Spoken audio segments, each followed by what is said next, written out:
Nate, Kenny wrote at WHBC Radio. The start today, you jump out to a 33-14 lead. What was the key in that opening stanza to really put them on their heels for the rest of the game? Well, we knew that we needed to be solid. Felt like they were going to try to establish themselves right away, and we needed to be solid in those first few minutes of the game. I thought our guys did a good job of not giving up anything easy. We did a good job of executing our offense and didn't allow them to get in transition, which allows the crowd to get into the game. Just defensively, we were connected. And trying to keep them in front and not giving them anything as far as attacking the basket, collapsing defense, which will give them open threes. So just solid effort. We wanted to establish pace, control tempo. I thought we did that throughout the game.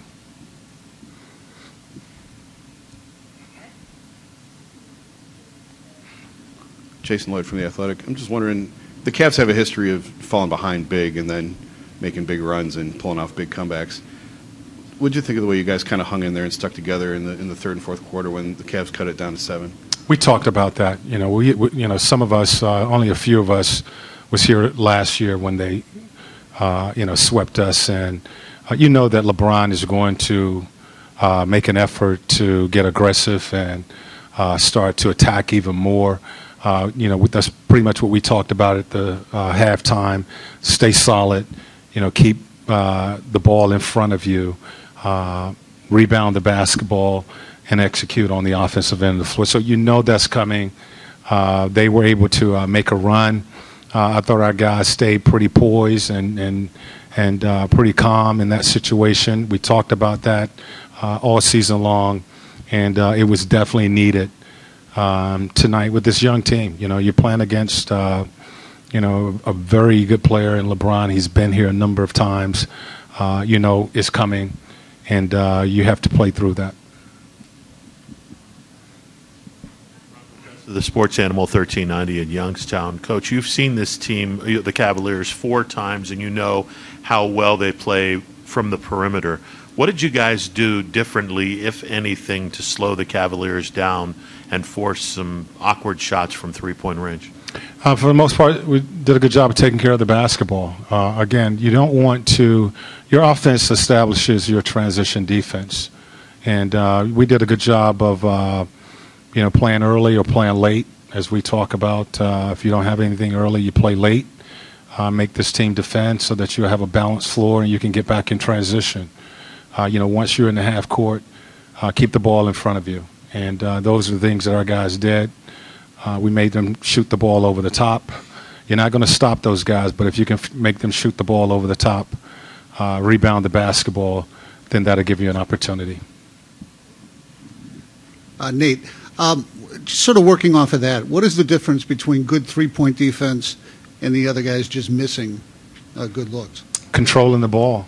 A lot of times threes are coming off of penetration where the defense has to collapse, and LeBron is probably better than anybody in the league at finding shooters on the perimeter. If you can keep that ball in front of you and make the ball go over the top, then you can stay home with the three-point shooters, and you can stay home and box out and rebound the basketball. So it all starts with being able to control the basketball and keep the ball in front of you. Coming into this series, did you sense any fear on the part of your guys of the Cavs or LeBron or anything like that? No, this team has been it's a young team, and we got 10 new players, and they've been pretty calm and poised throughout the season.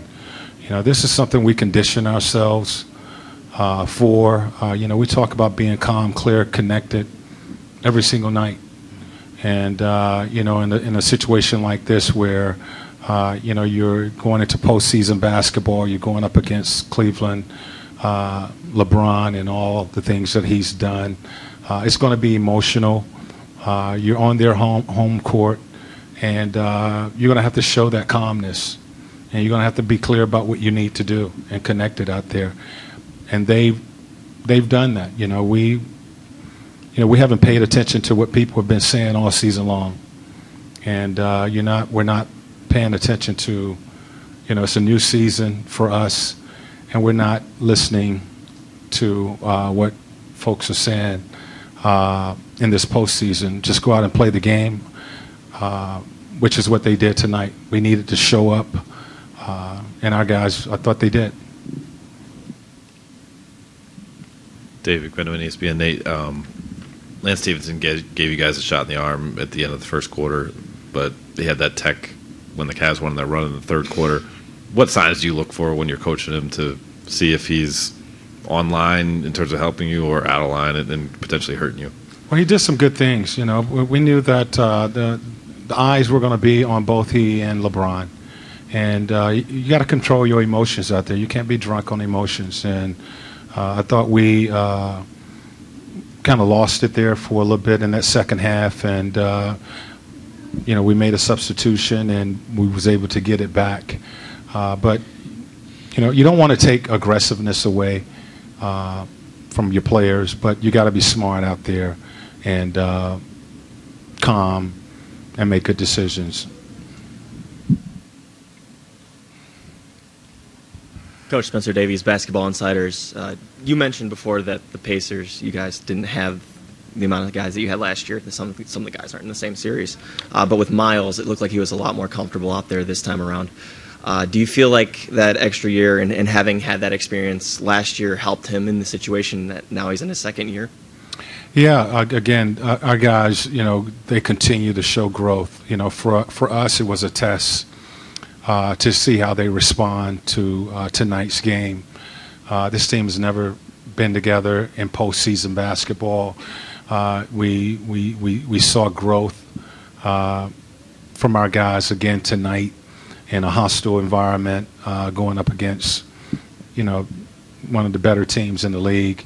And they showed poise. Miles did a solid job of being patient out there, defending the basket. Victor did a nice job of recognizing matchups and taking advantage of those. And, this is the thing that we want to see from our guys is they continue to show growth, throughout the season and now into postseason. Just a couple on Victor. I know you said earlier that you guys haven't listened to anything anybody said, but this is a question about that. Over the summer, Cavs owner Dan Gilbert was in a discussion about the trade that almost happened where Paul George came here. Instead, you sent him to Oklahoma City for Victor and Sabonis. And Dan said, I'll tell you that Indiana could have done better. Is that one that made its way into the locker room or the bulletin board or anything like that?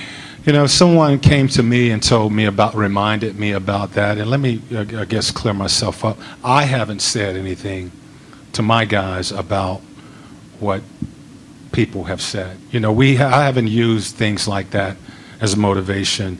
The game itself, playing the game the right way is what we use as motivation. Now, I'm sure our guys have heard that. I'm sure Victor, somebody might have told him that here in the last couple of days, but I have not used that type of information as bulletin board material. For us, it's about, going out and giving all we have, playing the game the right way, playing the game together. That has been the motivation for this group. And, so no, somebody did come to me and remind me of what he said. And then just before you go, Oladipo wound up with 32 tonight, career playoff high for him, obviously. Just what did you think? Now taking a look back at his game. I thought he played with a lot of confidence. I thought he made good decisions out there on the floor. We talked about some of the things that Cleveland would do. I thought he recognized those and did a good job of attacking. And he's been the guy who's created a lot of things for us on both ends of the floor.